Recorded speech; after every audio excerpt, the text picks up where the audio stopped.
وَلَقَدْ يَسَّرْنَا الْقُرْآنَ لِلذِّكْرِ فَهَلْ مِن مُدَّكِرٍ۔ اس واقعے میں کوے کا ایک بڑا کردار ہے۔ تو کوا حرام بھی ہے اور مکار بھی ہے۔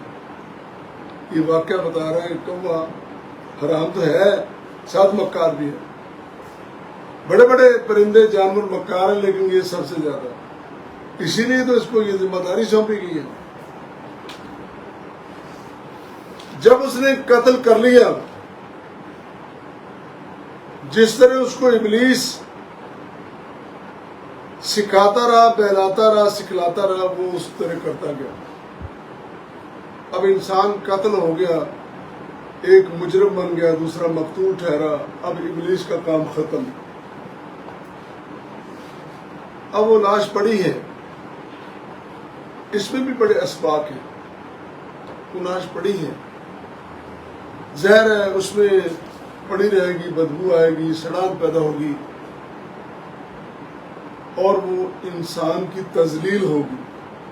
قتل کرنا ایک فعل ہے، ایک جرم ہے، لیکن آگے جو تذلیل ہے وہ اللہ کو پسند نہیں۔ انسانی تذلیل یہ بڑا جرم ہے، اس سے بھی بڑا جرم ہے، اس کو اللہ نے پسند نہیں کیا۔ اس کے لیے پر اللہ تعالیٰ نے رہنمائی کی ہے، وہ کیا ہے؟ فَبَعَثَ اللَّهُ غُرَابًا يَبْحَثُ فِي الْأَرْضِ لِيُرِيَهُ كَيْفَ يُوَارِي سَوْءَةَ أَخِيهِ۔ اللہ نے پھر ایک کوے کو بھیجا جو زمین کھودتا ہے تاکہ اپنے بھائی کی لاش کو اس میں دفن کر سکے، چھپا سکے۔ جب ایک کوا آیا اس کے سامنے، وہ پریشان ہوا نا، پہلے تو وہ پھین کے چلا گیا، جب دوبارہ دیکھا تو اس میں کچھ مفسرین لکھتے ہیں کہ وہ سڑان پیدا ہو رہی ہے۔ اب اس کو پریشانی لائق ہوئی کہ یہ میں کس طرح کروں؟ تو کوا آیا اس کے سامنے، کوے نے اپنی چونچ سے زمین کھودی اور دوسرے کوے کو اس میں دبا دیا۔ پہلے مارا، اسی طرح عمل کیا، مارا اور پھر دبا دیا۔ تو یہ سارا منظر جب دیکھا، پھر شرمندہ سا ہوتا ہے۔ پہلی شرمندگی یہ کہ میں قتل کر بیٹھا، دوسری یہ کہ مجھے اتنی بھی عقل نہیں، اور کہاں باقاعدہ الفاظ ہیں، اعجزت ان اقول مثل هذا الغراب، کہ میں اس سے بھی عاجز ہوں کہ اس کوے کی طرح میں یہ کام نہیں کر سکا، مجھے اتنی بھی عقل نہیں ہے۔ اپنے آپ کو اور عاجز اور شرمندہ محسوس کرتا ہے، میں اتنا کام کر لیتا، اور فَأَوَارِي سَوْءَةَ أَخِي فَأَصْبَحَ مِنَ النَّادِمِينَ، پھر شرمندہ ہوا کہ میں اس کوے کی طرح اپنے بھائی کو دفن نہیں کر سکا۔ اس کوے کو اللہ نے خود بھیجا ہے۔ مجھے جو سمجھ آ رہی ہے مفسرین کے اقوال پڑھ کے اور قرآن کریم کی ان آیات کا سیاق و سباق، کہ اللہ انسان کی تذلیل کو پسند نہیں کرتا، اسی لیے ان لاشوں کو بے حرمتی اور تذلیل سے بچانے کے لیے ان کو دفن کیا جائے۔ ایک نظام وضع ہو گیا اور اس کے لیے کوے کو بھیجا گیا۔ اب صورتحال یہ ہے،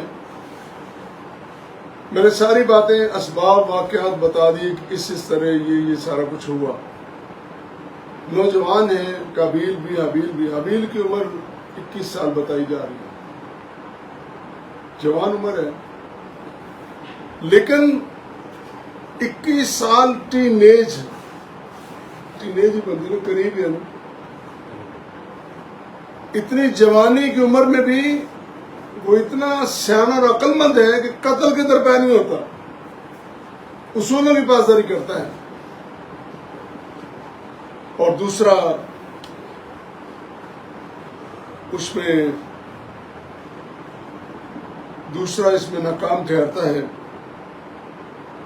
تو قرآن کریم نے نبی کریم صلی اللہ علیہ وسلم نے فرمایا ما من ذنب اجدد ان یعاجل اللہ تعالی لصاحب العقوبہ فی الدنیا ما یدخر لصاحب فی الآخرہ من البغی وقطیعۃ رحم۔ اللہ کے رسول صلی اللہ علیہ وسلم جرموں کی سختی کی نوعیت بیان کر رہے ہیں کہ اللہ تعالیٰ کے ہاں سرکشی اور قطع رحمی سے بڑا کوئی جرم نہیں ہے۔ آپ نے نتیجہ نکال دیا نا سارا،